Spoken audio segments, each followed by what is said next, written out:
It is 1954, and it is a cold and wet day on the lake. We are looking for a good fishing spot when another boat comes into view with no one visible aboard. As we get closer, we see bloodstains on the deck and on the side of the boat. I look over at my friend who is next to me and told him we need to get the hell out of here. As we start to pull off from the other boat, something rams into the side of our boat, making it shake, and we hear the sound of the boat scraping against what rammed into us as we leave the area. Reaching the shore, we both hastily grab our equipment and head back into town as soon as we could to tell the authorities about the boat and whatever just rammed into us. When we got to the police station and told them what happened, they had a look of suspicion as we told them the story. When we got done explaining what happened and told them we could show them the area, we all went back to the lake.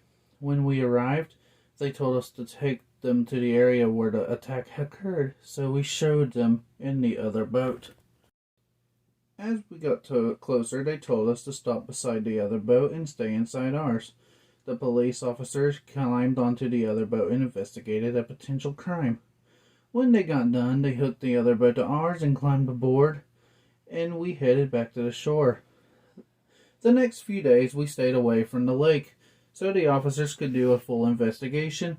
As they did their job, we went to the local bar to talk about what happened. As we ordered drinks, we recalled what happened when we saw the other boat. As we talked about the attack, 3 gentlemen came to us and asked what happened the other day. The questions they asked were odd, asking if we heard anything in the water that day, or seen anything beside the boat. We replied to them saying that something did hit the side of our boat, but we didn't know what it was. They started saying that they had something happen to them about 10 years ago, when the 3 of them went fishing at the lake. They said that they had seen something that looked like a large snake in the water. We just stared at them as they finished their story, and asked if there was a monster living in the lake. One of them just simply replied with a curt yes as they walked out of the bar, and we just started to drink again as they left. The next day, we saw a newspaper about the attack on the boat, and the police said it was a robbery that went wrong. Thinking to ourselves of a robbery, but when we saw the boat, it looked like nothing on board was reported missing. So we decided to head back to the lake ourselves to see what we could find. Heading out the next morning, we were getting our equipment ready for the next day. As we got to the lake, we pulled our things into the boat and headed off to the middle of the lake. Where we got to the center of the lake, a thick fog rolled in as we would sit there and wait to see if we could see anything. When we heard something big swimming in the water near our boat, we start to worry about what was in the water, and if we made a mistake, we shouldn't have went back, when my friend took off the side of the boat and screamed, "There's something behind us!" Before I could do anything, I see a large, long-bodied creature pull him off the boat. I ran over to try to pull him back in, but whatever it was too strong to fight. I started the boat and went back to shore. I left everything on the boat and went back to town to get the police back to the lake to help me find my friend. I told the police that he fell overboard and we needed to start a search party, so the police could find a few local men to back out of the lake to help me search for him. A few hours went by and one of the locals found a leg after sweeping the lake floor, and the officer took it back to examine it to find what attacked him.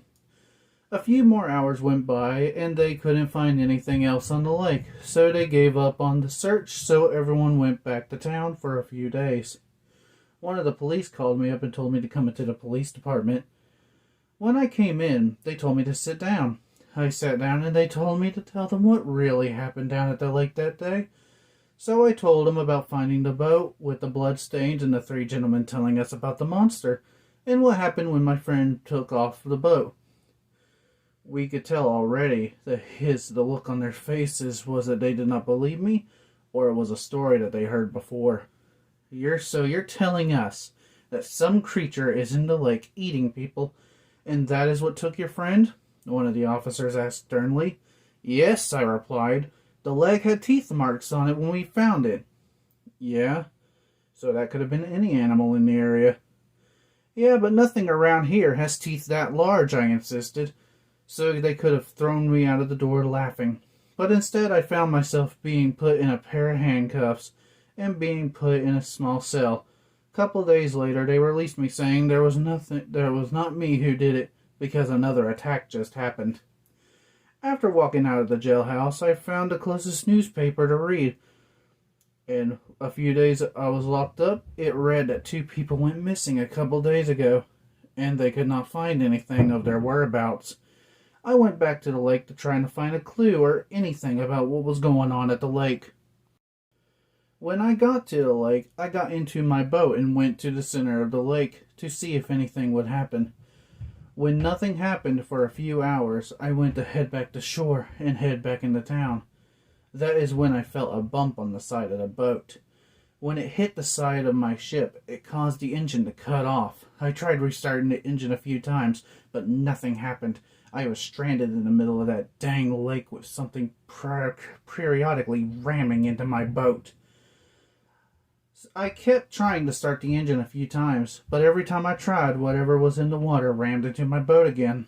When it got dark, things got a lot worse. The thing kept ramming into my boat more often, and when night fell at one point, I thought I would have been thrown overboard.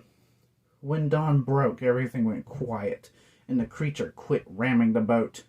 I was able to turn the engine back on and headed back to shore and went to town. When I got to town, those same men from the bar came in to talk to me again about the creature in the lake. When they came up to me, I knew what they were going to say. They wanted me to help them find the creature to prove that it was real to everyone in town. So we started getting some equipment to search for the monster we had seen. When we got some more weapons and equipment for the battle, we got into one of their trucks and went to the lake. When we got there in the evening, we decided to wait for night to fall. When we took my boat and went to the center of the lake to set up a harpoon brought from a local store in the area. One of the men set a harpoon back of the boat in case when it went to attack at night, but nothing happened. The next morning we had breakfast and started talking about what we were looking for the creature. My reason was because it killed my friend. Their reason was because they had seen it multiple times through the years and it was a nuisance. They had said they never got the chance to fire a harpoon at it at all for the first time they saw it. When we decided to stay on the boat for the next few days, because we had enough supplies to stay on the boat for a while, the next day we sat and watched the water for any sign of movement. We thought we heard a splash about 100 feet away from our boat, but we did not see anything.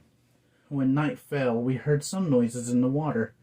Then all of a sudden, one of the other gentlemen said, "There! It's coming behind us!" When I yelled, "Shoot it with the harpoon!"